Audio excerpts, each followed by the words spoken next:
북한이 정상국가로 이제 되자면 여러 가지 문제점들이 많겠지만은 그 중에서도 이제 우선 해결해야 할 문제가 정치 체제를 이제 개혁하는 문제가 아닐까 저는 그렇게 생각합니다. 예, 제 생각도 그렇습니다. 뭐 사실 제가 앞에서 북한은 이제 군주국이라고 얘기를 했지만 북한 내적으로는 사실 어느 정도 안정된 모습을 보이고 있지만 사실은 뭐 북한이 중동 국가도 아니고 북한이라는 사회가 군주국이라는 사실은 사실 뭐 그 주변 나라에서 정상적인 상태로 받아들여지기는 대단히 어려운 것이거든요. 그래서 어떤 한 개인에게 지나치게 절대적인 권력이 집중되어 있는 문제, 그다음에 둘째는 이제 세습 문제, 두 가지를 개혁해야 하는데 제가 볼 때는 이 둘 다 개혁하기가 극히 어렵지 않을까 그런 생각을 하고 있습니다. 그래서 어떤 다른 사회주의 국가, 뭐 중국이나 베트남 같은 그런 집단 지도 체제로 바꾸는 것은 아주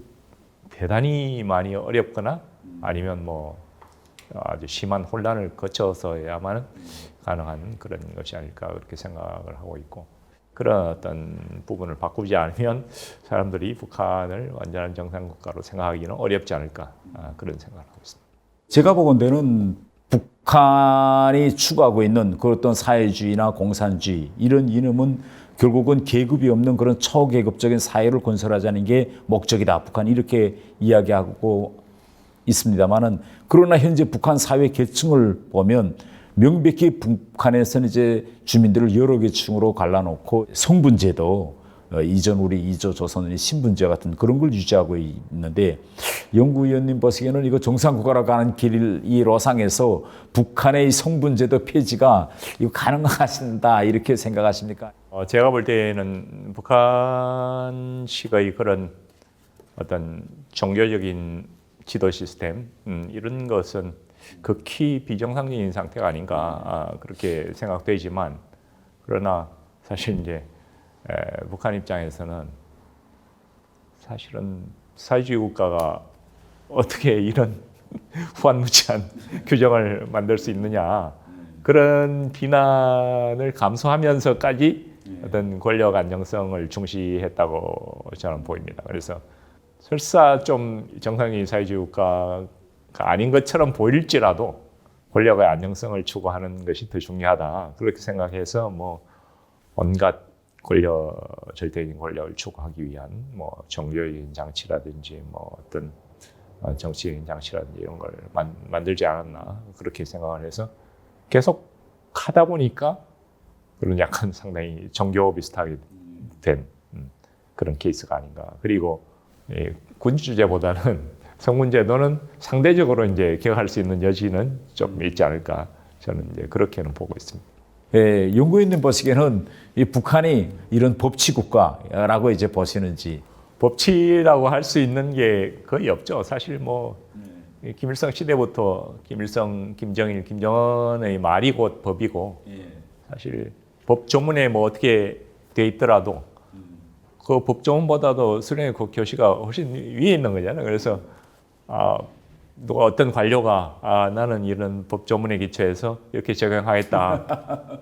그럼 다른 사람이 수령님 교시는 이러이러하다. 그러면 그치. 당연히 수령 교시가 그렇죠. 뭐 그렇죠. 우선인 사이기 때문에 그리고 뭐 수령 교시가 뭐 없었다 하더라도 법조문화보다는 중앙당의 지시 이런 게 이제 우선이고 그래서 사실 법 조문이 구체적으로 어떻게 돼 있는지 사람들이 평소에 구체적으로 알려고 하지도 않고 왜냐하면 그거 뭐 있어봐야 뭐 그렇죠. 효용 가치가 없는 거기 때문에 그래서 이 그 법 조문이 뭐 정교하지도 않고 그래서 법치와는 대단히 거리가 먼 그런 사회라고 생각이 되는데 그러나 어쨌든 북한이 경제 개발을 만약 하려고 그러면 아주 높은 수준의 법치까지는 아니더라도 일정 정도의 법치가 안 되면 경제 발전은 거의 불가능하거든요.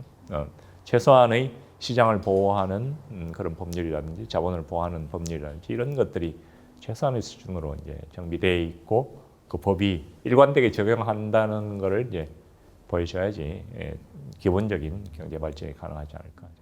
제가 북한에서 외교관으로 있으면서 이제 이 법치 문제, 또 이제 선거 문제 이런 걸 가지고 좀 외국인들과의 논쟁에서 딜레마에 자주 빠지곤 했습니다. 그래서 북한에서 최고인민회 할 때는 평양에 있는 외교관들을 이제 최고인민회 대의원 선거장으로 데리고 갑니다. 데리고 가면 선거장에 가면 이제 거기다가 이제 선전 포스터들을 쫙 붙여놓습니다. 붙여놓으면 최고인민회 대의원 선거를 통해서 우리의 일심 단결된 모습을 보여주자.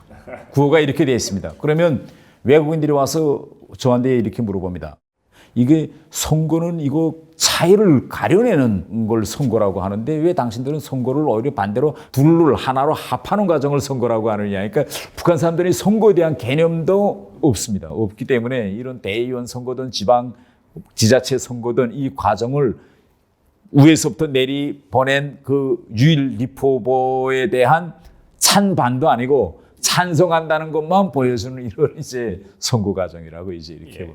사실 뭐 이제 중국 같은 경우는 조금씩 이제 두 명이 후보한 선거구가 조금 이제 늘어났죠. 물론 이제 그거를 뭐 반체제적인 그런 성향이 조금이라도 있는 사람이 출마하는 건 어렵겠지만 그러나 이제 일부 지역에서 이제 두 명을 후보시키는 그런 경우도 있고 뭐 그리고 이제 반대 투표를 하는 것도 북한보다는 어느 정도 이제 자유로운 그런 상황이죠. 그래서 어쨌든 뭐 완전한 자유민주식 선거로 가는 거는 뭐 불가능하겠지만 최소한 뭐 중국 정도라도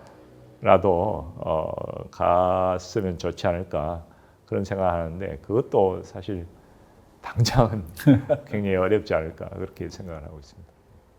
최근에 그 박열이라는 영화에서 이제 나도 그 영화를 보면서 이제 상당히 좀 충격을 받았는데 거기서 제가 제일 충격적인 장면이 어떤 장면인가 하면 재판정에 들어갈 때 고정의 옷을 입고 고정처럼 이제 부채를 이제 흔들면서 재판정에 들어가는 이 장면을 보고 제가 이제 상당히 충격을 받았습니다. この事件はどう見ても捏造だ。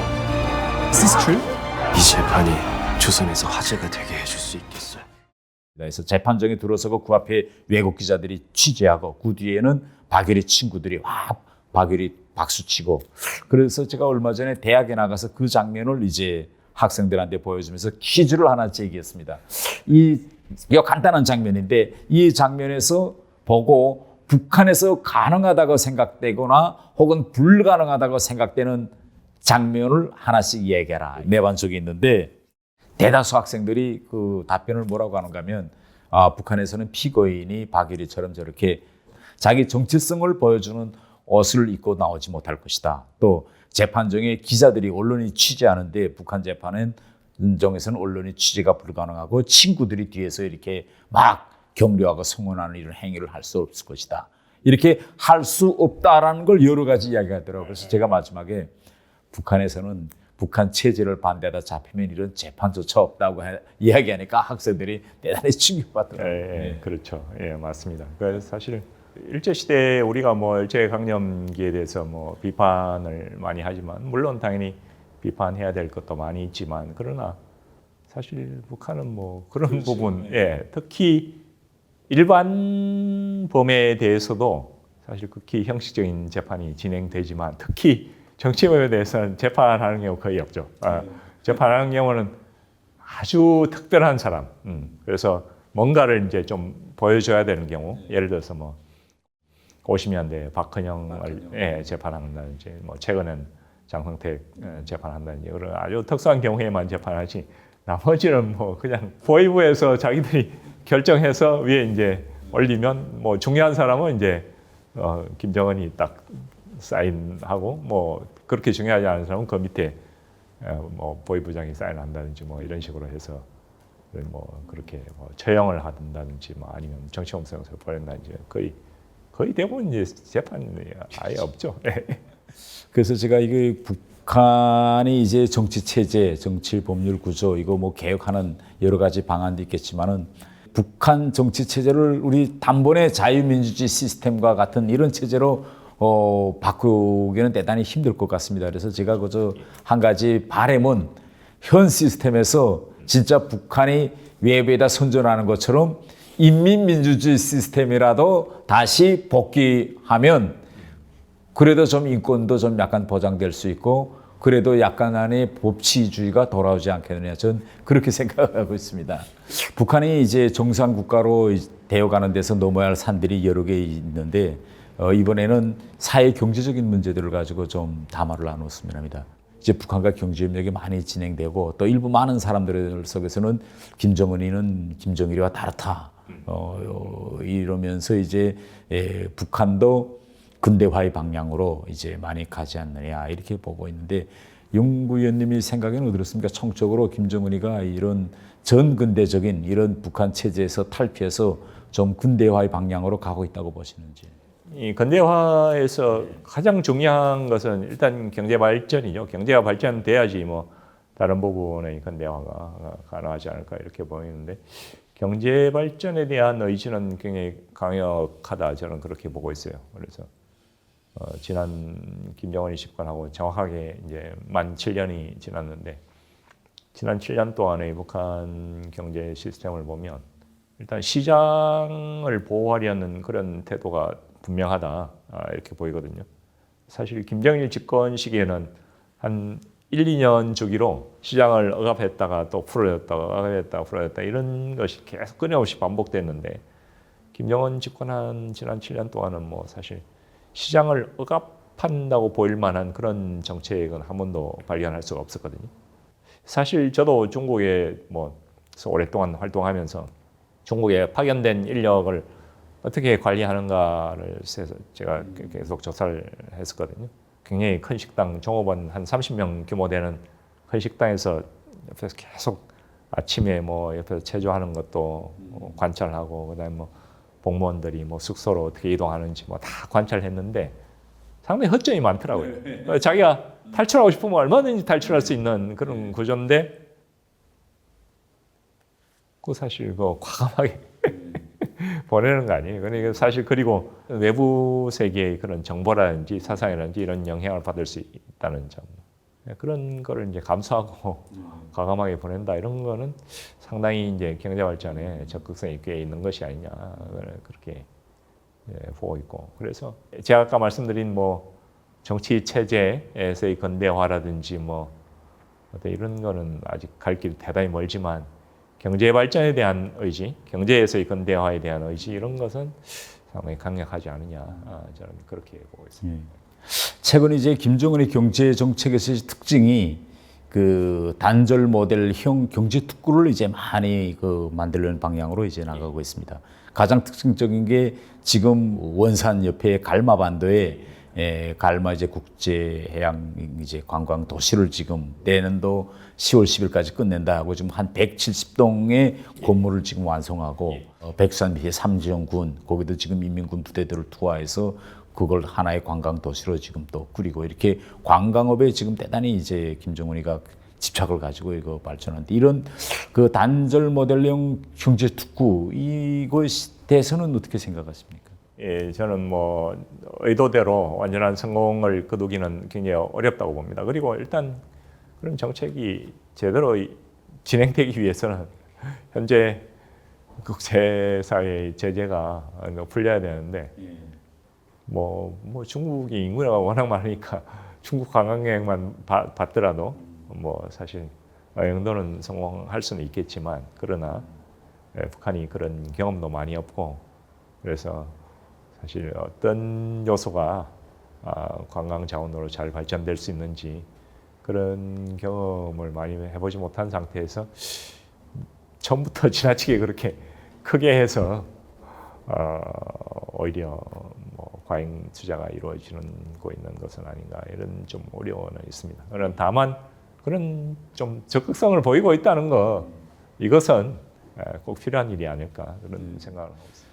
최근에 이제 보면 하나의 북한에서 특징적인 사회가 내부 단속과 또 통제가 또 갑자기 지금 강화되고 있습니다. 예, 노동신문에서도 매일 자력갱생, 계급적 원칙, 내부에서도 뭐 규찰대들이 나가서 지금 단속 이런 걸 이제 대단히 강화하고 있는데 많은 분들은 지금 한국에서 이렇게 경제 협력을 발전시켜서 오히려 북한 내부로 자유민주주의 바람을 넣고 또 경제 협력과 관광을 많이 하다 보면 접촉과 교류를 이루어지고 인간이 접촉하게 되면 사상이 흘러가게 들어가고 자유민주주의 물이 북한에 들어간다. 그러니까 접촉과 교류, 경제 교류를 빨리 발전시켜서 자유민주주의 시스템을 전파, 보급하는 것이 더 중요하다. 이렇게 많은 분들이 주장하는데 여기에 대해서는 어떻게 생각하세요? 예, 그러니까 사실 북한에서 경제 개발을 위해서는 이제 시장 보호, 자원 보호가 불가피하고 시장이 활성화되게 됐을 때는 뭐 여러 가지 또 위험 요소도 생긴다 이렇게 생각하기 때문에 시장을 발전시키면 당연히 어떤 체제 안전을 위해서 각종 감시나 탄압이 더 확대될 수밖에 없는 것이 아니냐 저는 그렇게 보고 있고 사실 김정은 집권 초기부터 그런 입장을 확고히 정한 것 같아요. 그러니까 시장은 활성화시키되 탄압은 더 강화한다, 감시를 더 강화한다 이런 입장을 분명히 보였고 그래서 뭐 국경 감시도 그 김정일 시대보다 훨씬 더 강화하고 그다음에 한국 뭐 영화나 드라마 보는 것에 대한 탄압 정도도 예. 김정일 시대보다 훨씬 더 처벌 강도를 좀 세게 하고 있고 예.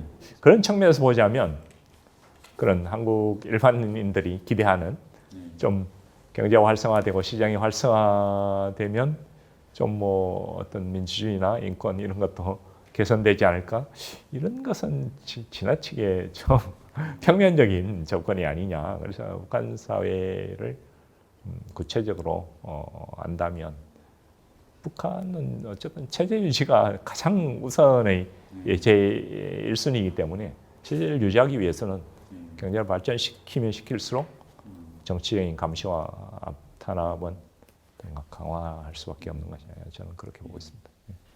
연구위원님은 이제 총체적으로 북한 인권 문제라고 할 때 이제 어떤 견해를 가지고 계십니까? 사실 뭐 많은 사람이 알고 있겠지만 북한은 세계에서 인권 상황이 가장 열악한 나라죠. 그래서 뭐 모든 분야의 인권이 뭐 사실 세계에서 가장 최악이죠. 그런 뭐 언론의 자유가 없다고는 하지만 사실 우리가 70년대 80년대 뭐 언론 자유가 없다 이렇게 우리가 얘기하지만 그 우리가 얘기하는 언론 자유가 없다는 거하고 북한에서 언론 자유가 없다는 건 정말 하늘과 땅 차이죠. 그때 뭐 사실 제가 뭐 어떤 유인물 갖고 있다가 뭐 파출소에 잡혀갔어요. 뭐 대단한 유인물 아니었는데 그래서 그 파출소 소장이 우리 보고 이제 제가 대학생 때인데 훈계하면서 아니 여기 쓰여져 있는 말이 다 옳다고 치자. 그리고 너희들 하는 말로 정말 전두환이 나쁜 놈이라고 치자. 근데 너희들이 그 데모에서 당장 나아지는 게 뭐가 있느냐 이렇게 말하더라고요. 파출소장이 전두환이 나쁜 놈이라고 치자 이런 얘기를 한다는 거죠. 그래서 뭐 그런 얘기를 자연스럽게 할 수 있는 그런 사회였다는 거죠. 그런데 이제 북한에서는 뭐 상상도 못해요. 그런 말은커녕 그 비슷한 말이라도 했다간 당장 정치용사로 끌려가는 그런 사회니까. 그래서 뭐 정말 극단적인 그런 인권 수준에 있는 나라인데 개선될 여지가 있는 부분이 저는 분명히 있다고 보거든요. 사실 외부 세계에서 가장 일관되게 지속적으로 얘기하는 게 정치범 수용소 부분인데 뭐 북한은 부인하고 있다고는 하지만 너무나 많은 증거들이 있기 때문에 계속 부인하기 어렵고 정치범 수용소라도 좀 뭐 완전히 해체하든지 해체하지 않더라도 완전히 이건 정치범 수용소 내의 인권 수준을 획기적으로 개선하는 그런 것은 뭐 어느 정도는 가능하지 않을까 저는 생각을 하거든요. 정치범 수용소 해체가 예. 그래서 그런 것을 지속적으로 우리가 문제 제기를 할 필요가 있지 않을까 저는 그렇게 생각하고 있습니다. 오늘 그 연구위원과 함께 이제 북한 정상국가로 가는 길이라는 이제 대담의 문을 이제 열었다고 봅니다. 그래서 저는 이제 앞으로 남과 북이 이제 통일을 하려면 이제 남과 북의 동지들이 마음을 합하고 조직을 합하고 우리가 함께 가야 한다고 생각합니다. 그래서 우리 남과 북의 동지들이 이제 함께 가려면 어떤 일들이 이제 필요하다고 연구위원님은 생각하십니까? 가장 중요한 것은 진심이죠.